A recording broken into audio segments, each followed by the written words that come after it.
if you look at the chart of GDP, for example, most of the time it goes like this. Most of the time, the variation in the growth rate is very low. And most of the time, people project that it was up 2% this year, it'll be up 2% next year.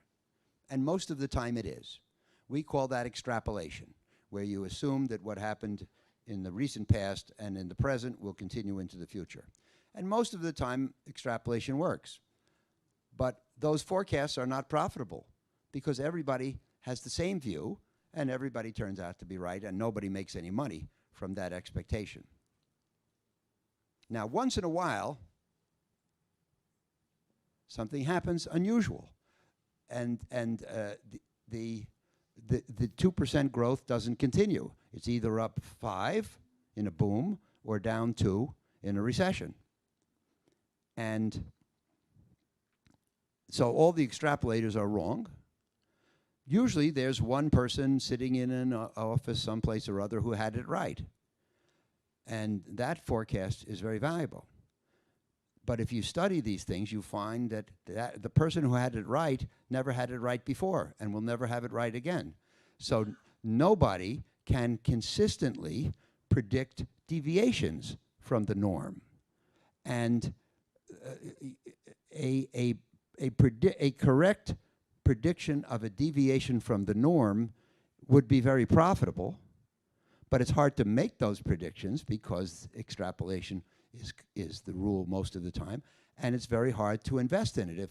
If I came to you and I said, you know, the U.S. economy has gone up 2% a year for the last 10 years, next year it's going to go up 8%. You wouldn't invest because you say, that's crazy. But if it goes up 8%, that would have been a very valuable forecast. Now, if I come to you the next year, I say, this year it's going to be down 8%, well, I'm probably not right because nobody has a record of doing this thing consistently. So what we have is a lot of forecasts of extrapolation which are correct, usually, but not profitable. And then an occasional forecast of deviation from trends, which is potentially profitable, but hard to make and hard to act on. There was a guy named Joe Granville. In 1987, he predicted bad things, and in October 19th of 87, we had something called Black Monday. Now, if the stock market goes down 5% in a year, that's bad. In that case, it went down 22% in a day. Joe Granville was, all of a sudden, he was the smartest person in the world. But his next correct forecast was in 2009, 22 years later. So the point is, virtually nobody is capable of consistently accurate non-consensus forecasts.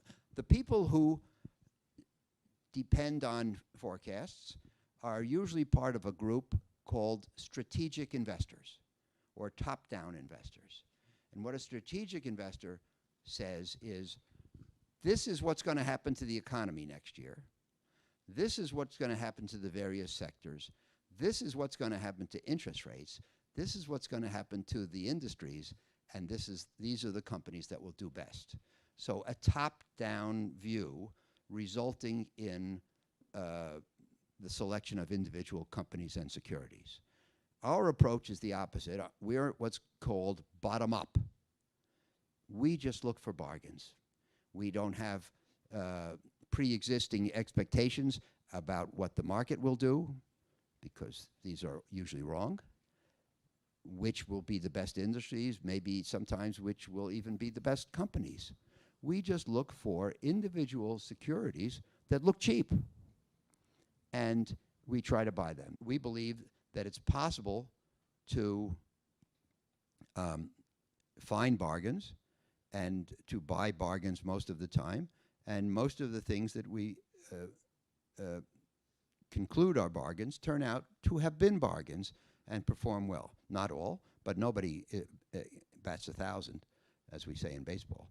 And we buy these things generally without reference to forecasts for the economy. Now, you have to have some expectation because you build your model and you project what the company will earn. You have to have some assumption. But we'd never say, oh, the economy's going to do great, so we'll buy this bad company, or the economy's going to do very poorly, so we'll avoid that good company. And it would be great to have an economic forecast which was correct. It's just that it's really hard to achieve it. And, you know, I had dinner with Warren Buffett about 5 years ago, and he said something very interesting. He said, for a piece of information to be desirable, it has to satisfy 2 criteria. It has to be important, and knowing what the economy and interest rates and currencies will do could be very important. But number 2, it has to be knowable. And I believe it's not knowable. And especially, it's not knowable in a superior way. So again, this idea of having a knowledge advantage, I believe a knowledge advantage cannot be built on macro forecasts, economy, currencies, commodities. What we can know more about than others, where we can get a knowledge advantage, is the micro companies, industries, securities, and I think we have it.